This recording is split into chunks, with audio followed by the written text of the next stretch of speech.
The Lions have played two of the NFC's playoff teams from 2023, and they're 1-1. Obviously, the sky is falling.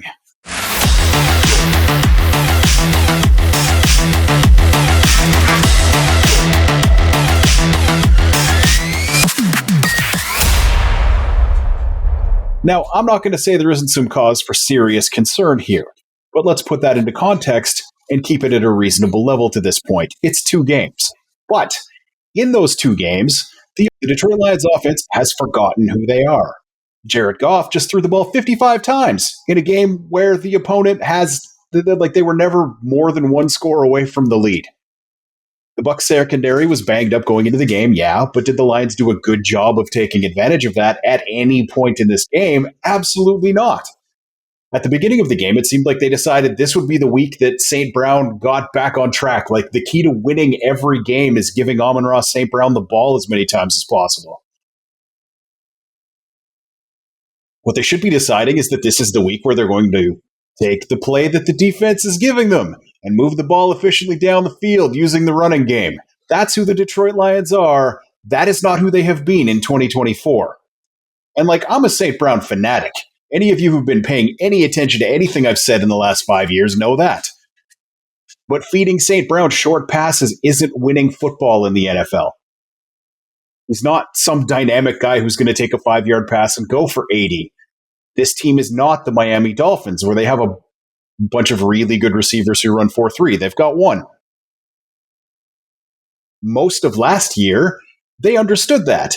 And they used other teams' belief that they were going to throw short to St. Brown all the time to open up other things, even to St. Brown. That's not what's happening this year. And I'm glad Jameson Williams is on pace for 1,500 yards. Don't get me wrong. Loving that. But he's supposed to be the accent piece on an already top 5 offense, not its most productive player 2 weeks in. It takes a few days to get the success rate and all 22 footage, but David Montgomery, who took over in overtime last week, I will freely admit that, looked like he just had nowhere to go between the tackles. The Bucs decided the middle of the line wasn't where they were going to get beat, and without their 2 best defensive tackles, they still didn't get beat in the middle somehow.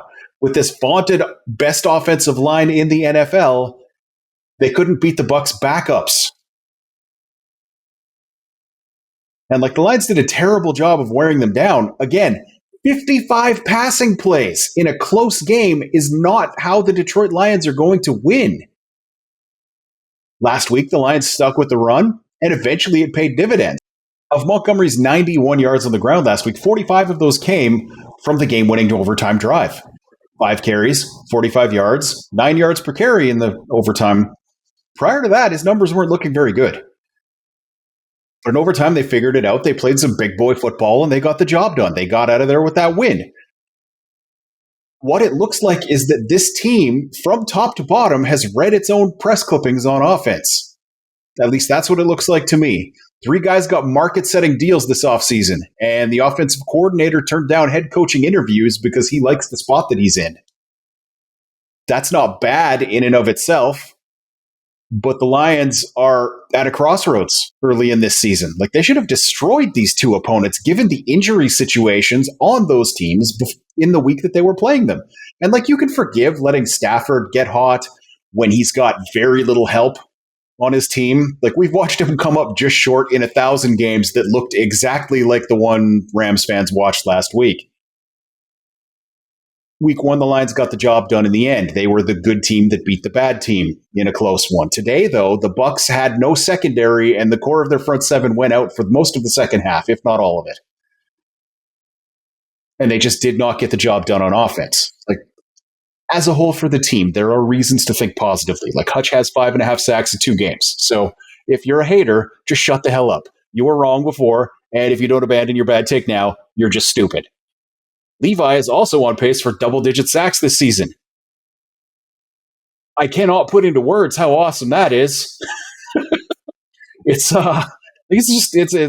incredible. It's exactly what you wanted to see happen. On defense, our first-round pick at corner is having some difficulties, but you expect that. It's incredibly rare for a rookie corner to come in and just be great straight out of the box. And Terrion Arnold, love him to death. It's not like he was a top 10 pick. This is a guy who was taken in the 20s. That's still a very high draft pedigree, but it's not like he was not Sauce Gardner coming out of college. He's had some penalties. That's not an alarm bell this early. If he doesn't have that figured out, the penalties at least by the end of the season, that's a bit of an alarm bell. But we're a long way away from him being a problem right now.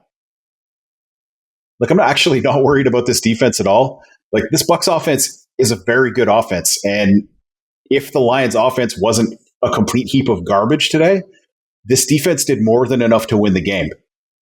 Like, the defense gave up 216 yards and 2 touchdowns on the day. And then a bunch of field goals on drives where the offense gave them a short field. So they gave up a first down and a field goal. The defense did enough, and the offense gave the game away. Well, okay, the offense and Dan Campbell. Over the course of a 17-game season, he wins this team a lot more games than he loses them. But there is a really high chance that the Lions win this game if they're driving at the end for a field goal opportunity as opposed to needing a touchdown or nothing mattering. Like that snafu at the end of the half where the team didn't know what the plan was going into the last 15 seconds when they didn't have any timeouts.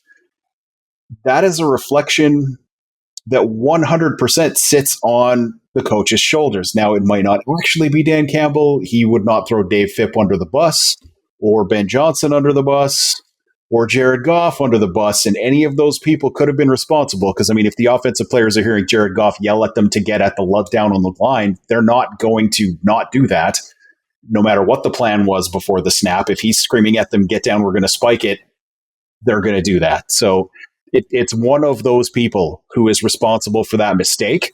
And Dan Campbell's not going to throw any of them under the bus. He's going to, every single time, take that one himself. So if that was his fault, he needs to get that figured out, because it's not the first time he said that, not even close. There's a couple times a season where you hear him say something like that. And I mean, we're in the 4th year of his head coaching tenure with this team. That shit can't keep happening.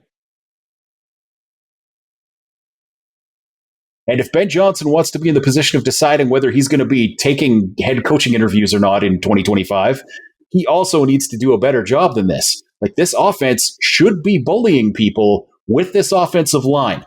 I don't know what they think their identity is right now, but it looks like a hockey goon trying to be a figure skater. So I guess all I really have to say to the Detroit Lions, pull your head out of your ass.